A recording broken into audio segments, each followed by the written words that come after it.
নমস্কার বন্ধুরা, আশা করি তোমরা সবাই ভালো আছো, সুস্থ আছো। আমিও মোটামুটি ভালোই আছি। তো অনেক দিন পরে আবারও চলে এলাম একটি মিনি ব্লগ নিয়ে।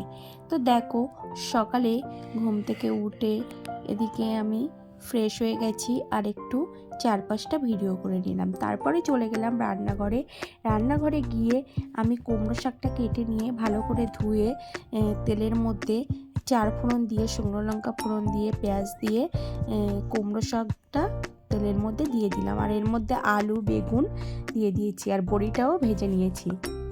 আর এদিকে একটু চায়ের জল বসিয়ে দিলাম, কারণ ভালোই বেলা হয়ে গেছিলো। সেদিন ছিল শনিবার, ছুটির দিন ছিল, তো একটু বেলা করে উঠেছিলাম। তো আর এদিকে আমি বড়িগুলো ভেঙে কুমড়ো শাকের মধ্যে দিয়ে একটু নাড়াচাড়া করে পরিমাণ মতো জল দিয়ে দিয়েছি। আর একটু সর্ষে বেটে নেব। তো সর্ষেটা আমি বেটে নিয়েছি। এবার সর্ষে বাটাটা আমি ওই ঝোলের মধ্যে দিয়ে দেব। আর এদিকে দেখো, কুমড়ো শাকটা ভালোভাবে সিদ্ধ হয়ে গেছে, জলটাও শুকিয়ে এসছে। এবার আমি এর মধ্যে অল্প একটু সর্ষের তেল দিয়ে নামিয়ে নেব।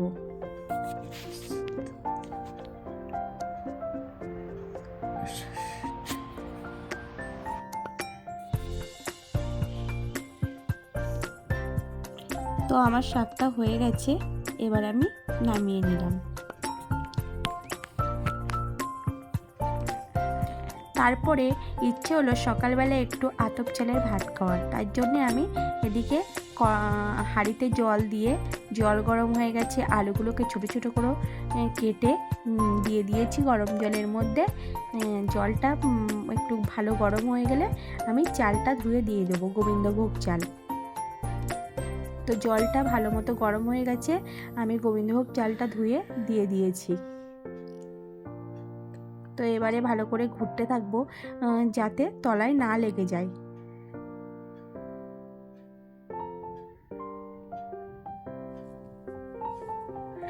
তো ভাতটা ফুটে উঠেছে, এবার আমি একটু এর মধ্যে লবণ দিয়ে দেব।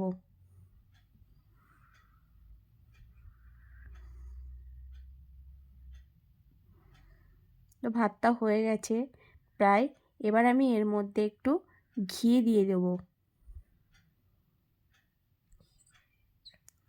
তো আমি ঘি দিয়ে দিয়েছি, এবার গ্যাসটাকে বন্ধ করে দেব।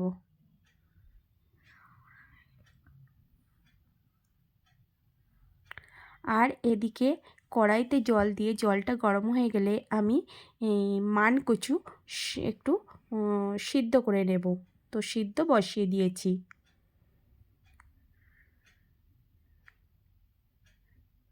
তারপরে মানকচুটা সিদ্ধ হয়ে গেলে আমি জল ঝরিয়ে নিয়ে কড়াইয়ের মধ্যে তেল দিয়ে তেজপাতা, 4 ফোড়ন, একটু আদা বাটা, পেঁয়াজ দিয়ে ভালো করে কচুটা কষিয়ে নেব। ভাজতে ভাজতে কচুটা সিদ্ধ হয়ে গেছিলো, তো আরেকটু ভালো করে ভেজে নেব। আর এর মধ্যে 7-8টা মতো কাঁচা লঙ্কা দিয়ে দিয়েছি। এদিকে গরম জল বসিয়ে দিয়েছি, কারণ কচুর মধ্যে গরম জল দেব। তো ভাজা হয়ে গেছে, এবার জলটা দিয়ে দিয়েছি, ভালো করে ঝোলটা ফুটেও উঠেছে। আর আমি তার মধ্যে ট্যাংরা মাছগুলোকে ভেজে নিয়েছিলাম, মাছগুলো এর মধ্যে দিয়ে ঢাকা দিয়ে দিলাম। আর এদিকে একটু জলপাই আর কদবেলের চাটনি করব, যার জন্য জলপাইটা সিদ্ধ বসিয়ে দিয়েছি। আর একটা কদবেল ছিল, এই যে কদবেলটা ভালো করে চামচ দিয়ে ভালো করে চটকে নেব।